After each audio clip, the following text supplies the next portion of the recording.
Becoming Dr. Whitmore. She qualified in June. It was a Thursday, which brought her no particular significance, but later, when she told the story, she often laughed at the anticlimax of it. After everything, a Thursday. Aunt Margaret was in the audience. She was 51 now, hair gone silver, the same quiet eyes. When Eleanor walked across the stage to receive her degree, Margaret stood up before the applause cue, just stood quietly by herself, not making a show of it, and Eleanor, who had not cried at her parents' funeral and had not cried when she got her first A or when she got into Manchester, looked out across the auditorium and found Margaret's face, and right there on the stage in front of everyone, lost her composure entirely. She laughed and cried at the same time. The man handing out certificates looked slightly alarmed. She did not apologize for it. Foundation years, junior doctor rotations, the particular indignity and education of being new again after 5 years of training, the discovery that the training had been preparation, not arrival, nights on call, weekends missed, Christmases rearranged, the accumulated weight of other people's worst days carried home every evening in the marrow of your bones. And through it all, through the tiredness and the doubt and the occasional shameful moment of wondering whether she had chosen correctly, she returned to neurology. Every rotation confirmed it. Every patient with neuropathy, every complex case of peripheral nerve damage, every consultation where she had to explain, gently but honestly, that the answers were not simple and the road ahead was long, these things did not drain her, they grounded her. She applied for neurology core training. She got in. She applied for subspecialty training in peripheral neuropathy. There were 3 places nationally. She was offered 1. She moved to London. She worked under Professor Kenneth Ashby at the National Hospital for Neurology and Neurosurgery in Queen Square, a place of such concentrated expertise and history that simply being there felt, on the first day, like being allowed inside somewhere she was not quite qualified to enter. She had that feeling for approximately 48 hours. Then she got to work. Queen Square.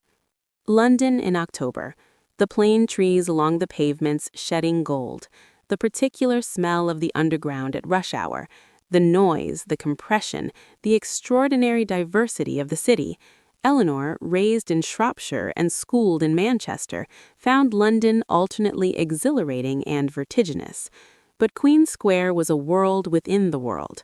The National Hospital for Neurology and Neurosurgery, the NHNN to those who worked there, was the oldest and most celebrated neuroscience hospital in the world, and it wore its history the way old institutions do, not boastfully, but as an ambient fact, like good bone structure. Professor Ashby was 63, small, crisply suited, and possessed of a diagnostic mind that Eleanor found genuinely astonishing to watch in action. He had a way of listening to a patient's history, the exact, particular way each person described their symptoms, that made you understand that the history was itself the diagnosis, if you knew how to read it.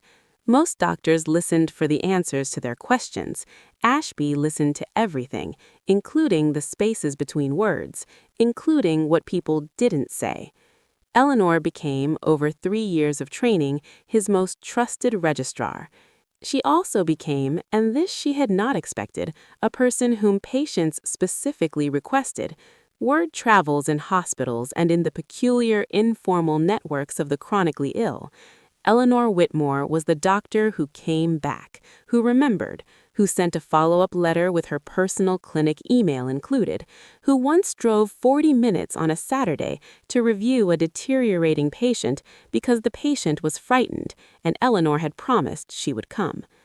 Professor Ashby found her doing paperwork in the office at 9 on a Sunday evening and said nothing for a long moment. "You're going to burn out," he said at last, "if you don't learn to—" "I know," she said, not looking up. "I'm almost done." He sat down opposite her. "Why do you work like this?" She looked up then. She had known him long enough not to give the professional answer. "Because my father was a doctor who made worried faces unworry, and I've been trying to be that since I was 5 years old." He looked at her for a long time. "Tell me about your father," he said, and she did. For the first time in a very long time, to someone who wasn't Margaret, she told the whole story. The accident, the morning after, Aunt Margaret, the essay about Parkinson's, the medical school, the illness, the degree, and the Thursday, and the way Margaret had stood up before the applause. When she finished, the office was very quiet. Sophia had been holding Amara's hand, and then a red squirrel appeared at the edge of the tree line, bright, improbable, motionless for a single electric second, and Sophia's hand was empty. Amara turned. The space beside her, where Sophia had been, was just air. She called her name, then again, then again, then at a volume she had never used before. The forest gave back nothing but her own voice, slightly altered by the trees. What followed was 40 hours of organized terror. Mountain rescue teams, police, sniffer dogs, search grids, helicopters with thermal imaging. Tariq walked until his boots broke. Amara stood at the tree line and refused to leave. The other families took the children back to Bradford. Someone made cups of tea that nobody drank. Liaison officers spoke in careful tones and said words like manageable and ongoing, which were designed to be reassuring and were not. On the second evening, a policewoman named Sergeant Janet McAllister sat down beside Amara on a fallen log and said, without preamble, because she had long ago learned that directness was kinder than the alternative, "We are not giving up, but you need to know that the nights are cold, and she has been out there since yesterday morning." Amara said nothing. She looked at the forest. The forest told her nothing. But she did not accept it, not then. Not for the next 27 years. What she did not know, what nobody knew yet, was that 8 miles away, in a different section of the park, a 4-year-old girl with muddy knees and scratches on her forearms was being lifted from beneath the roots of a fallen Scots pine by a 61-year-old woman from Canterbury who had come to the Cairngorms specifically to see ospreys and had instead found something far rarer. Dorothy Whitfield had been a primary school headmistress for 31 years. She had managed parents who were impossible, governors who were obstructive, Ofsted inspectors who were terrifying, and a boiler that broke every February without fail. She was not a woman who panicked. She was, as her husband Reg often said, the sort of person you would want to be with during a crisis. Not because she was calm exactly, but because she was competent, and competence in a crisis is better than calm. She and Reg had driven up from Canterbury specifically for the weekend, armed with binoculars, a meticulously prepared bird-watching log, and enough sandwiches for a small expedition. They had no children, not by tragedy, simply by circumstance, and the particular busyness of 2 people who had spent their best years managing other people's children and never quite got around to their own. They did not, Dorothy would say later, feel the lack. Not then. She had walked ahead of Reg along a less used path. He had stopped to observe a tree creeper and she had continued, notebook in hand, when she heard a sound that did not belong in a Scottish forest at dusk. It was very small, a kind of sustained, exhausted, almost giving up sound, not a cry, a whimper, the sound of someone who has been crying for so long that the crying itself has run out. Dorothy pushed into the undergrowth without thinking about it. A decade of break-duty instinct took over entirely. The child was under the roots of a fallen pine tree, a natural hollow, just large enough to shelter a 4-year-old who had, by some extraordinary instinct, done the right thing. She had stopped walking. She had found the warmest, driest place available. She had stayed put. Dorothy crouched down. The child looked at her. Enormous, dark eyes, scratched face, one plate undone and the other halfway, and said a word Dorothy didn't recognize, a small, soft word. It sounded like a name. Dorothy said steadily, "Hello, love, I've got you." She picked up the child. The child pressed her face into Dorothy's shoulder with the absolute trust of someone who has run out of options and has decided, in the absence of anything better, to believe entirely in the person who has appeared. She held her tightly and walked back toward Reg. When he saw them, his wife emerging from the trees, holding a filthy, exhausted, completely silent child, Reg Whitfield, who was not a man given to excessive emotion, sat down on a boulder and put his face in his hands for 30 seconds. Then he stood up, pulled out his mobile phone, and called the mountain rescue number. The call connected to a very different search team than the one looking for Sophia Qureshi 8 miles west. Different sector, different communication channel. In the hours of crossover and confirmation, the wires were missed. The two searches never quite found each other. By the time the authorities sorted it, Dorothy and Reg had given statements, the child had been checked by a paramedic, and Amara Qureshi was being driven back to Bradford by family friends who had come to take her home. The child's identity could not be confirmed. The search had been coordinated across 2 police regions with different case numbers. Amara and Tariq were told their daughter had not been found, which was true of their search. No one connected the found child to the lost one. Social services became involved. Protocols were followed. Temporary foster placement was arranged. Dorothy said, "She is staying with us." The social worker looked at her. Dorothy looked back with the expression of a woman who had managed 31 years of difficult governors. "She is staying with us," she said again, "while you sort out whatever needs sorting. I am a retired headmistress with a clean DBS and a spare bedroom. You are welcome to check." They checked. The child stayed. 3 months later, no family had been found. The case remained open but inactive. Dorothy and Reg applied for formal fostering. It was approved. They named her Sophia, the name they had always privately said they would give a daughter if they ever had one. For wisdom, Dorothy explained to Reg, who said he thought it was just a very nice name, and Dorothy said that was also true, and they agreed it suited her completely. The middle name, Amara, was chosen because Dorothy had read that it meant grace and eternal in various traditions, and it felt like the right name for a child who had survived a night alone in a Scottish forest. She did not know it was also the first name of the child's mother. Life has a way sometimes of leaving small threads in the work. The Whitfield house on Beach Road, Canterbury, was the kind of home that accumulates warmth the way old libraries accumulate dust, gradually, imperceptibly, until one day you notice it is simply in everything.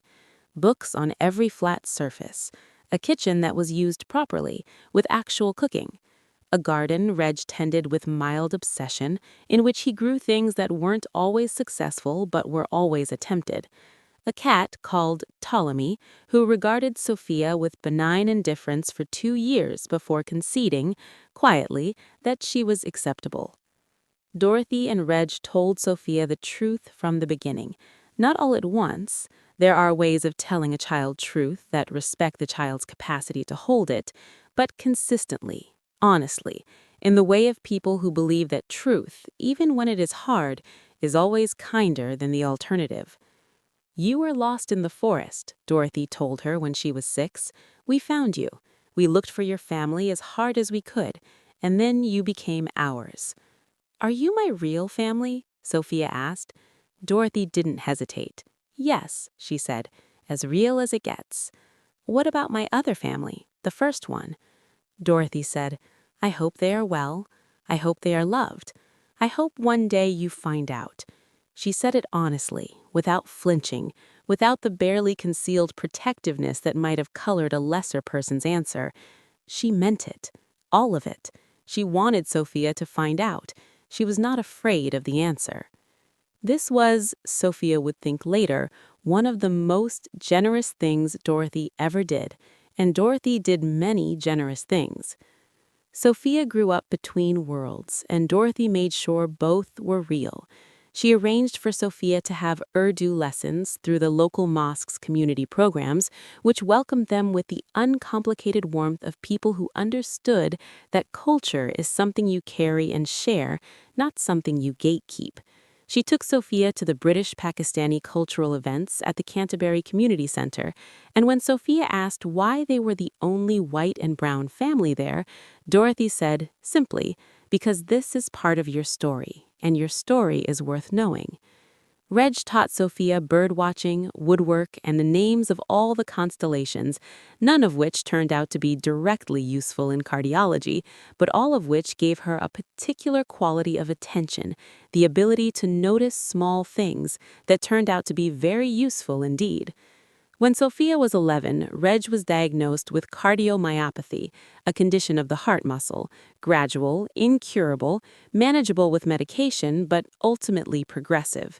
Sophia watched what the cardiologist did, the careful examination, the echocardiogram images, the measured delivery of a diagnosis that was not good news, but was delivered with such precision and humanity that Reg walked out of the consultation looking, somehow, less frightened than he had walked in. She decided in that waiting room, with complete and permanent certainty, that she would do that. She would be the person who sat across from a frightened person and made things, if not better, at least known, at least mapped, at least not alone.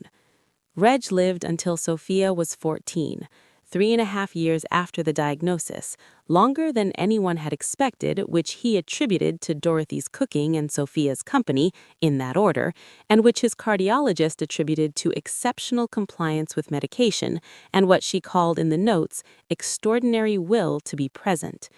At his bedside, the last evening, he held Sophia's hand and said, his voice already quiet, already leaving, "Sophie, my love, the best thing I ever did was walk into that forest and find your mother finding you. Remember that. The best things arrive when you're looking for something else entirely." Sophia never forgot it. She wrote it in the front of every new notebook she bought for the rest of her life. Sophia was not the loudest student in any room she inhabited. She was instead the most persistent, the one who stayed after class with a particular question that had been bothering her, the one whose essay drafts had more crossing outs than most people's final versions, the one who read the further reading, and occasionally the further reading. Her teachers wrote on reports things like exceptional focus and remarkable depth of engagement, and Dorothy kept every single one. She achieved 3 A stars at A-level, biology, chemistry, and mathematics, and a place at the University of Edinburgh Medical School.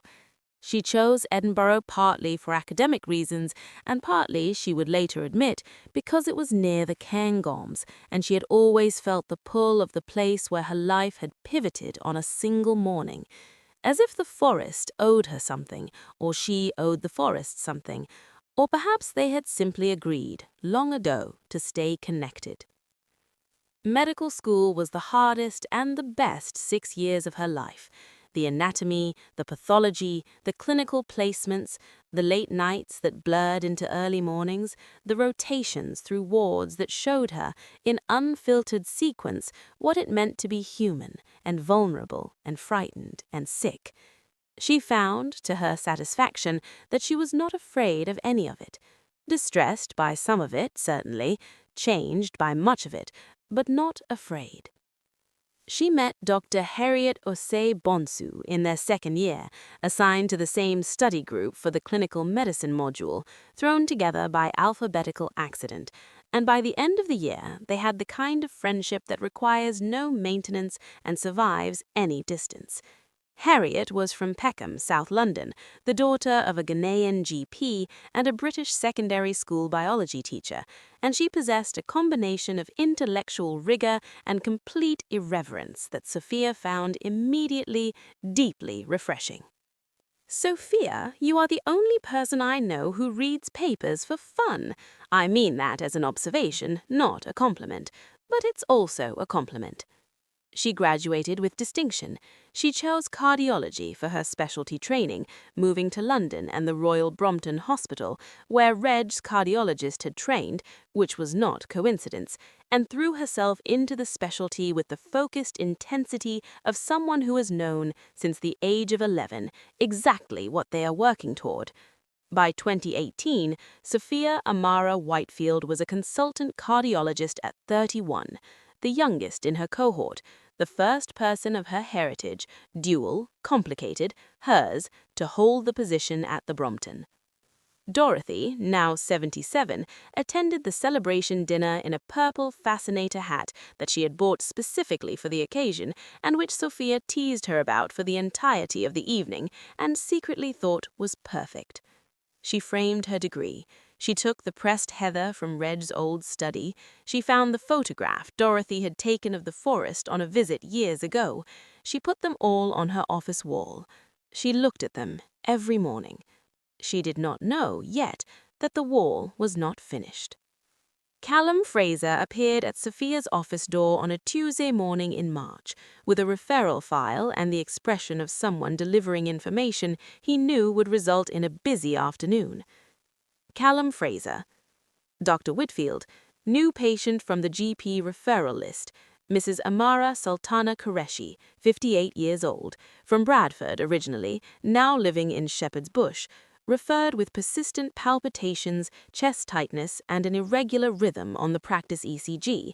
GP suspects atrial fibrillation. Sophia took the file, read it with the quick, practiced attention of someone who has learned to absorb a patient's history in 90 seconds.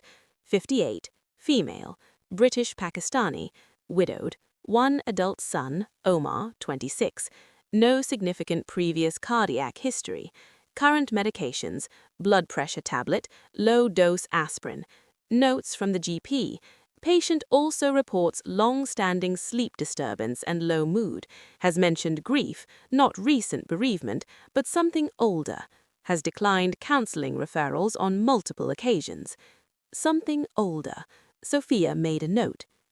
The woman in the waiting room was small and precise in the way of people who are careful about their presentation in the world, not vain, but deliberate. A navy dupatta over dark clothes, graying glasses she wasn't using pushed up on her head, hands in her lap, very still, and in the hands a small tasbih that she was not moving either. A woman who had learned long ago to be still in waiting rooms. Sophia held out her hand. "Mrs. Qureshi, I'm Dr. Whitfield. Do come through." Amara Qureshi stood and shook her hand and looked at her, and something very brief crossed her face, a flicker, the kind a doctor notices. Sophia noticed, filed it, said nothing yet. Inside the consulting room, the examination was thorough and the conversation was measured. Sophia took the history carefully, following the palpitations backward through the past year, the past 5 years, the past decade. She asked about stress, sleep, exercise, diet, family history. She listened with the quality of attention Reg had given her inadvertently, the birdwatcher's patience, the refusal to be distracted by what you expect to see. The atrial fibrillation was confirmed on the in-clinic ECG. A Holter monitor would be needed, blood work, an echocardiogram, medication to begin. And then, as Sophia was completing the referral form, Amara Qureshi said something that wasn't on the medical form. Amara Qureshi, you won't find it on the referral, but I think the heart trouble, the real heart trouble, started a long time ago, not with the rhythm, with something I lost. Sophia looked. She waited. She had learned that the pause, offered correctly, was an invitation. Amara Qureshi, I had a daughter. I lost her when she was 4 years old, in the Scottish Highlands. There was a search, but she was never found. That was 1996. I'm sorry, I don't know why I'm telling you this. Sophia said carefully, You're telling me because you came here to be heard. That's what a good consultation is for. Please don't apologize. Amara looked at her for a moment with an expression she couldn't quite name. Then she nodded, picked up her tasbih, and said quietly, her name was Sophia. The room was ordinary, fluorescent light, a desk, 2 chairs, everything in it completely still. Sophia heard her own name spoken in another woman's voice and felt something shift, not dramatically, not with the force of revelation, just a very quiet movement, like a door settling on its hinges, like something that has been slightly wrong for a long time, becoming very slightly more right. She said nothing. She wrote in the notes, she arranged the follow-up appointments, she walked Amara Qureshi back to reception with professional warmth and watched her go. Then she sat down at her desk and stared at the forest photograph on the wall for a very long time. Amara Qureshi became a regular patient. Every 6 weeks she came, always on time, always the navy dupatta, always the still hands. Her rhythm stabilized on medication. Her echocardiogram was satisfactory. The Holter monitor results were manageable. Clinically, she was doing well.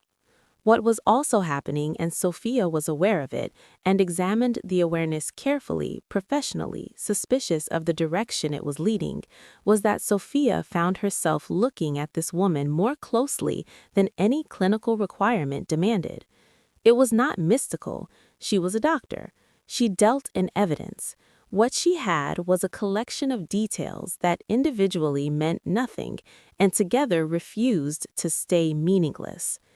The shape of the hands, the particular angle of the brow, the way Amara Qureshi looked directly at the person she was speaking to with complete focus, the same quality of attention Sophia saw in her own mirror every morning. The name.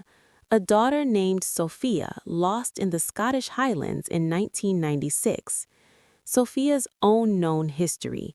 Found in the Scottish Highlands in 1996, approximately 4 years old, no family traced, South Asian heritage.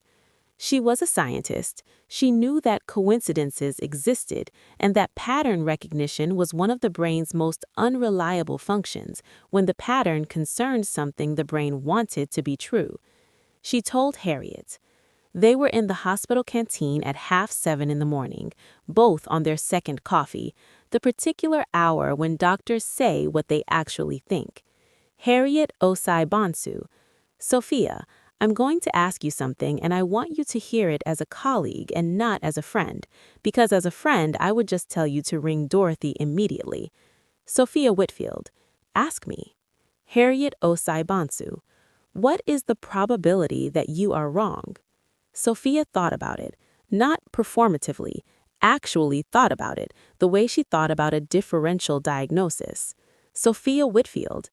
I don't know, that's the problem. I genuinely don't know, which means I need more data.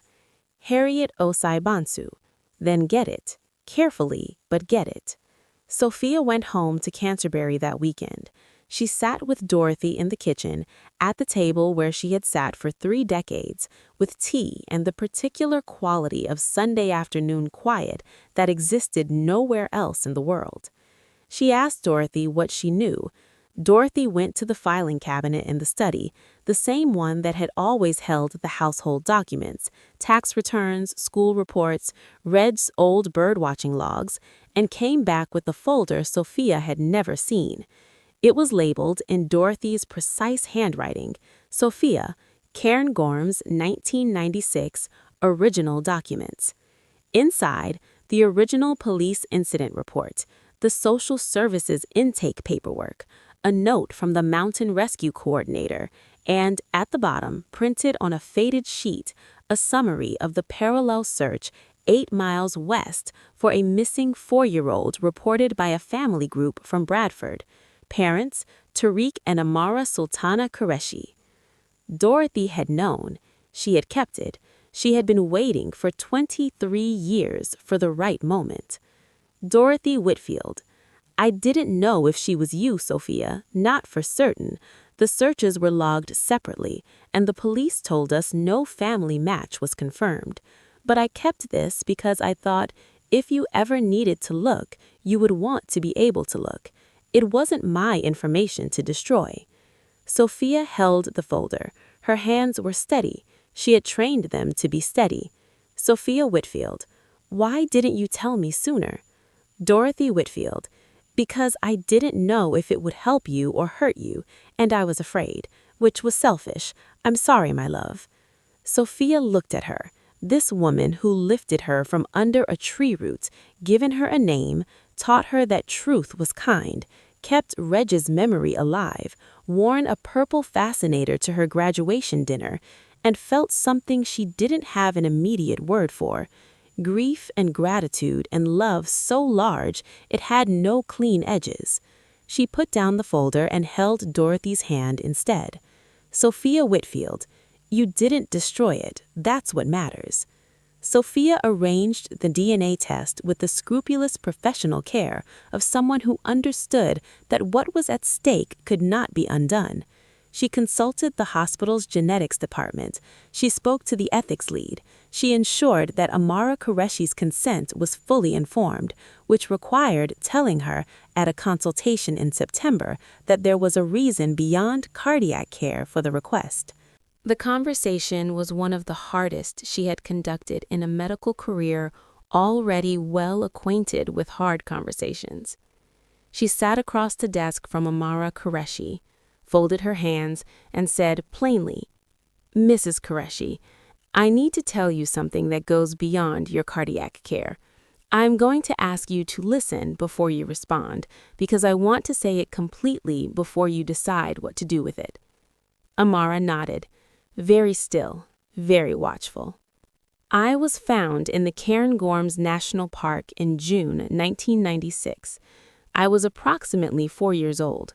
I am of South Asian heritage. My adoptive mother has a document from that time which records a simultaneous search for a missing child, your daughter, in the same park on the same weekend. My middle name is Amara. I chose cardiology because I watched my adoptive father's cardiologist, and I decided that that was what I wanted to be, and your daughter's name was Sophia." Amara Qureshi sat very still. "I am not telling you this to cause you pain. I am not telling you this because I am certain. I am telling you because I think you deserve the chance to know, if there is something to know, and I would like, with your permission, to ask for a DNA test." Amara said nothing.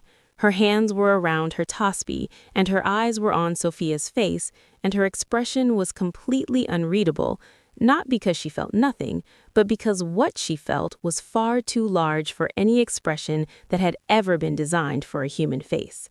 Then, at last, she said one word. "Yes." The samples were taken. The 2 weeks that followed were the longest of Sophia's adult life, and, she would later learn, the longest of Amara Qureshi's life since 1996. Harriet brought Sophia coffee every morning and did not ask. This was exactly right. Callum Fraser, who knew, because Callum always knew, left a small bunch of heather from the florist's on Sophia's desk without a note. This was also exactly right. The result came on a Thursday afternoon. Sophia was alone in her office. She opened the email. She read it. She read it again. Probability of first-degree maternal relationship, 99.94%. She did not cry. She sat very still in the manner she had learned from a woman who sat still in waiting rooms and looked at the forest photograph on the wall and breathed. Then she called Dorothy. Then she called Harriet, who said nothing for a moment and then said, "Oh, Sophia," which was exactly the right thing to say. Then she made the most careful, most important phone call of her medical career, not because the medicine required it, because the truth required it. Sophia had asked both women to come to Canterbury. She had thought about whether to do this separately, meeting each of them privately, managing the information, controlling the pace. She had decided against it. She was a cardiologist. She understood that the heart under pressure needed room, but she had also learned in 20 years of watching people at the hardest moments of their lives that what people most needed in those moments was not management, it was presence. It was the room to be fully in the thing together. Dorothy made tea. Of course she did. It was 10:30 on a Saturday morning in Canterbury, the autumn light coming through the kitchen window, Ptolemy II, successor to the original Ptolemy, asleep on the windowsill. The garden was full of Michaelmas daisies. It was a very ordinary room in which nothing ordinary had ever happened to Sophia. Amara arrived at 11. Sophia opened the door. The woman on the doorstep was smaller than she seemed in the consulting room, or perhaps the consulting room shrank everyone and the world outside was different. She was wearing her navy dupatta. She had no tasbih in her hands. Her hands instead were clasped together in front of her, and she was looking at Sophia with an expression Sophia had only seen once before in her career. The expression of a patient receiving news so enormous that the face has not yet been told what to do. "Please come in. I want you to meet my mother." Amara stepped inside. The hallway of the house on Beach Road, with its hooks of coats, its stack of Dorothy's library books, and its faint smell of baking that lived in the walls for 30 years, received her. Dorothy came out of the kitchen. She was wearing her good cardigan, the gray one she kept for important occasions, and she had clearly been crying recently and had clearly decided to present as someone who had not. She held out her hand. "Mrs. Qureshi, I am Dorothy. I'm glad you came. Please, there's tea." They sat at the kitchen table, the three of them. The tea steamed, the garden was quiet. Ptolemy opened one eye and closed it again. Sophia placed the DNA report in the center of the table. She said, "There is no doubt, none at all. I want you both to know that before anything else, not as a question, not as a possibility, as a fact. I am Amara's daughter, and I am Dorothy's daughter. Both of those things are true, and neither of them cancels the other." Dorothy, who had been waiting 23 years for this moment and had rehearsed nothing, reached across the table and took Amara Qureshi's hand. "She's been wonderful, your daughter, every single day. I want you to know that. Not to hurt you with the time you missed. I don't mean it that way. I mean it to give you something. She has been wonderful. You made her wonderful in 4 years, and then she kept being wonderful for 27 more. That is yours, all of that." Amara Qureshi, who had sat in waiting rooms for 27 years, who had never accepted that Sophia was gone, who had said yes to the DNA test with a single word because she had been saying yes to the possibility of this moment every day for nearly 3 decades, looked at Dorothy Whitfield and could not speak at all. And then she made a sound that was not a cry and not a word and was both of those things and none of them, and she put her face in her hands. And Dorothy did not let go of her hand, and Sophia put both her arms around both of them, and the kitchen on Beach Road contained, for a long moment, all of it. All of the forest, and all of the 40 hours, and all of the waiting rooms, and all of the tasbih beads worn smooth, and all of the heather, and all of the bird watching, and all of Reg's puns, and all of Dorothy's careful truth-telling, and all of the anatomy textbooks, and all of the ECGs, and all of the mornings looking at 3 things on a wall. All of it. In a kitchen in Canterbury, on a Saturday in October, with Ptolemy asleep on the windowsill. Sophia never called it a choice because it never was one. The question people asked, well-meaning people, curious people, the occasional journalist when the story inevitably was reported, was which mother? As though the answer required subtraction, as though 2 things could not simply both be true. Dorothy had lifted her from the forest's roots. Dorothy had named her, schooled her, told her truth from the beginning, worn a purple fascinator to her graduation, and kept a folder in a filing cabinet for 23 years because it belonged to Sophia and she didn't have the right to destroy it. Dorothy was home in the most absolute sense. The smell of baking in the walls, the Michaelmas daisies, the chair at the kitchen table that had been Sophia's for 30 years. Amara had given her life, had braided her hair on the morning she was lost, had never accepted, not once in 27 years, that accepting was the right response to something unbearable, had come to a hospital with a broken heart, both literally and entirely otherwise, and had sat across a desk from her own daughter without either of them knowing, and had said, "I had a daughter named Sophia," had kept her daughter alive in every real sense by refusing to let her be dead. Dorothy gave me the life I lived. Amara kept alive the life I would come back to. I needed both. I was made by both. I am not divided by loving both. Amara moved from Shepherd's Bush to Canterbury within the year, not onto Beach Road. She found a small house on a parallel street, 2 minutes' walk from Dorothy's front door. Close enough, separate enough, the right distance.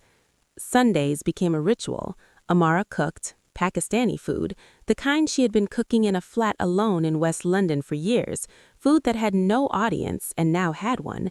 And Dorothy made pudding and set the table properly, the way she had for 30 years, and Sophia sat between them and ate too much of everything and was entirely happy. Omar, Amara's son, came down from Bradford for the first meeting with the expression of someone who has been told extraordinary things and has not yet arranged his face into a response. He shook Sophia's hand, looked at her for a long moment, and said, "Harriet told me about you. She said you were the most focused person she'd ever met." Sophia said, "She tells everyone that. It's not a compliment." Omar said, "She told me it was." They got along perfectly.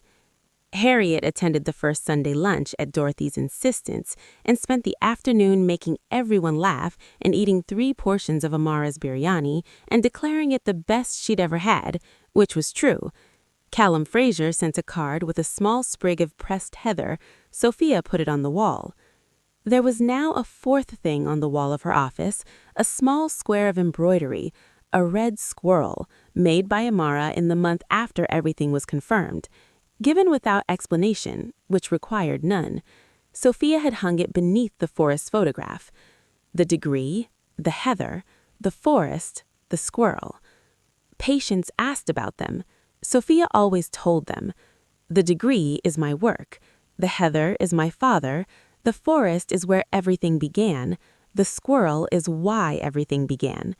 Because it was a red squirrel that caught Sophia's eye on that June morning in 1996 at the edge of the tree line, a bright and motionless for 1 electric second, while her mother's hand was right there. She hadn't told Amara that part the first time she told the story. She told her a few months later, in the kitchen on Beach Road, with Dorothy listening and her tea going cold.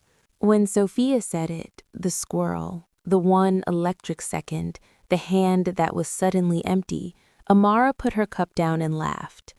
Not the laugh of someone for whom something is funny, the laugh of someone for whom something is finally, completely, mercifully over. A squirrel. 27 years. Because of a squirrel. A very striking one, to be fair. Dorothy said, from the other end of the table with perfect timing, "I've always liked squirrels." And all 3 of them laughed until the tea was quite cold. It was Sophia's idea to go back. Dorothy was 80 and fully capable of telling her if she felt the idea was a bad one. She didn't. Amara, when Sophia asked her, was quiet for a long moment and then said, "Yes, I have needed to go back for a long time." They drove up together in June, Sophia driving, Dorothy in the passenger seat keeping a bird-watching log that nobody had asked her to keep, but which had been happening automatically since 1964 and was not going to stop now. Amara in the back with her tosby and the particular stillness of someone traveling towards something they have been traveling toward for 25 years. They stayed in a cottage at the edge of the park, very similar to the one Amara had rented that weekend in 1996. The weather was clear and cold in the mornings and warm by noon, the way Scottish June weather is when it decides to cooperate. On the second morning, they walked the trail. Sophia had brought the coordinates from the original mountain rescue report, the section of forest where Dorothy and Reg had found her, the location of the fallen Scots kine. Dorothy had been here once before, years ago, with Reg. She led them without the GPS. The fallen pine was still there, older now, more moss, the roots more weathered. The hollow beneath them smaller than a 4-year-old would need now, but real, still there. The 3 of them stood around it and did not say anything for a while. Amara crouched down and put her hand on the roots, then stood up. She kept herself safe. She found the right place. She stayed put. Dorothy. She has always known how to do that. Sophia looked at the hollow and at the pines above it and at the gray-blue Scottish sky. She thought about the 4-year-old who ran toward a squirrel and ended up here, and had somehow, by some extraordinary combination of stubbornness and luck, and 2 women who refused to let her be lost, ended up here instead. This morning, this forest, with both of them. She thought about Reg's voice saying, "The best things arrive when you're looking for something else entirely." She thought about the 3, now 4 things on her office wall. She thought about all the patients who had sat across from her in that office, frightened, and had left slightly less frightened. All the hearts she had listened to, all the times she had been the one who stayed in the room when the room was hard. She thought, I am here because of a squirrel and a forest and 2 extraordinary women and 31 years of ordinary, extraordinary living. She thought, I would not change a single step of it. A red squirrel appeared at the edge of the tree line. All 3 of them saw it. None of them moved. They stood, the 3 of them, Dorothy with her binoculars half raised, Amara with her hand to her mouth, Sophia perfectly still, and watched it consider them and flicker away into the trees. And then, very quietly, Sophia began to laugh. And Dorothy and Amara looked at her laughing, and then at each other, and they were all laughing, standing in a June forest in Scotland, the 3 of them, with the Scots pines above them and the heather at their feet, and the sky impossibly blue, laughing at a squirrel and at 27 years, and at the extraordinary, improbable, entirely true fact that they had all, somehow, found each other. She was not lost. She was in transit. She was on her way to the life she was meant to live, and the people who were meant to live it with her found her, and kept her, and loved her, and would not let her be anything other than whole.